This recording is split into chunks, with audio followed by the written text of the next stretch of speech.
નમસ્કાર દર્શક મિત્રો, જી ટીવી ગુજરાતી ન્યૂઝમાં આપનું હાર્દિક સ્વાગત છે। હવે જોઈશું સમાચાર વિગતવાર। સુરતમાં અનાજ વિતરણમાં ગેરરીતિના આક્ષેપો સાથે કોંગ્રેસ મેદાને જિલ્લા કલેક્ટરને આવેદનપત્ર આપી તપાસની માંગ।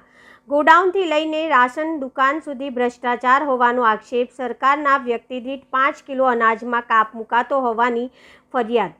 રાશન દુકાનના પરવાના ધારકો ગ્રાહકોને ઓછું અનાજ આપતા હોવાનો આક્ષેપ। ફરિયાદ કરનાર ગ્રાહકોને રાશન કાર્ડ બંધ કરવાની ધમકી અપાતી હોવાનો દાવો। લેવું હોય તો લો, નહીં તો કાર્ડ બંધ કરી દઈશું તેવી ધમકીઓનો આરોપ। કેટલીક દુકાનોમાં પરવાના ધારકના બદલે અન્ય લોકો સંચાલન કરતા હોવાની ફરિયાદ।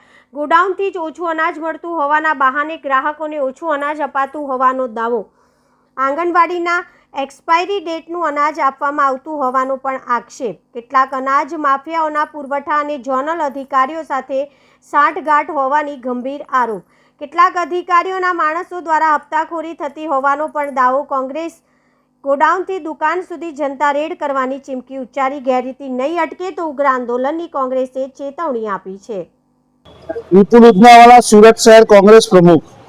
આજે અમે કલેક્ટર સાહેબ પાસે આવ્યા હતા, કારણ કે કેટલાક લોકો સુરત શહેરની અંદર જે ગરીબીની રેખા નીચે જીવે છે, જે ગરીબ છે, તેઓ જે રેશનિંગનું અનાજ લાવે છે, તેઓની ખૂબ જ મોટી ફરિયાદો અમારે ત્યાં આવી રહી છે। અને આ બાબતસર અમારે તપાસ કરતા હમણાં છેલ્લી સંકલન સમિતિની અંદર એક મોટો ભ્રષ્ટાચાર થયો છે, જેની અંદર ખોટી રીતે પરવાના આપી દેવામાં આવ્યા છે રેશનિંગ કાર્ડના, જે નિયમોનું પણ પાલન નથી કરવામાં આવ્યું। આમાં રાજકીય દબાણ હેઠળ આ પરવાના આપવામાં આવ્યા છે। અને છેલ્લા કેટલાક દિવસોની અંદર સુરત શહેરની અંદર ટોટલ 4 લાખની ઉપર રેશન કાર્ડ છે, જેમાં 70% NSFના છે અને બાકીના 10% BLA2ના છે, એટલે કે BLA છે। એટલે એ બાબત સર આ જે પરવાના આપવામાં આવે છે અને જે રેશનિંગ કાર્ડની અંદર છબરડા કરી અને મોટા પ્રમાણમાં ભ્રષ્ટાચાર રેશનિંગ કાર્ડની દુકાનવાળા કરી રહ્યા છે, અને એની અંદર મોટા અધિકારીઓનું પણ સામેલ છે। અને આ અધિકારીઓ જે રીતે એક રેશન કાર્ડ ઉપર અમુક ટકા નક્કી કરવામાં આવે છે અને એનો હપ્તો ઉઘરાવવામાં આવે છે, આ બધા ફરિયાદો છે।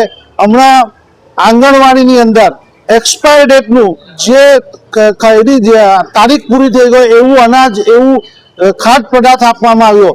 તો ગુજરાતની અંદર જે રીતે કુપોષિત છે, મહિલાઓ ગર્ભવતી હોય છે તો એનું બાળક પણ એવું જ આવવાનું। એટલે આ જે ષડયંત્ર કરવામાં આવી રહ્યું છે, એ શાળામાંનું અનાજ છે તે સગે વગે કરવામાં આવે છે, અને ગોડાઉનો પણ બહુ મોટો ભેળસેળ થાય છે, કોથળા બદલવામાં આવે છે, એના ટેમ્પાના નંબરો બદલવામાં આવે છે। આવી બધી ખૂબ જ વ્યાપક ફરિયાદો અમારી પાસે આવી છે, એના અમારી પાસે પુરાવા છે, અને બધા પુરાવા કન્ફર્મ કરી અને ત્યાર પછી અમે આ બાબતસર આગળ વધવાના છે। અને જે ગરીબો સાથે અન્યાય થઈ રહ્યો છે, એમના પેટનું અનાજ છીનવી લેવામાં આવી રહ્યું છે, જે સરકાર દ્વારા આપવામાં આવે છે તે અનાજ છીનવી લેવાની જે કોશિશ થઈ રહી છે, અને મોટા પ્રમાણમાં ભ્રષ્ટાચાર અને લૂંટ ચલાવવામાં આવી રહી, તેની સામે કોંગ્રેસ આજથી આંદોલન શરૂ કરી રહી છે।